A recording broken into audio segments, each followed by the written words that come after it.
శ్రీకాకుళం జిల్లా వ్యాప్తంగా శుక్రవారం రాత్రి ఒక్కసారిగా పిడుగుల వర్షం కురిసిన విషయం తెలిసిందే.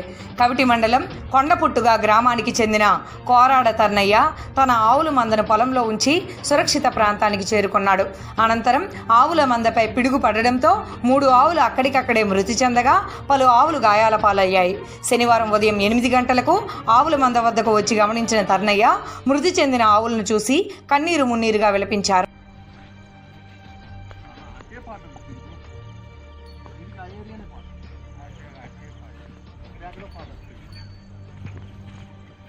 అంత దూరం కూడా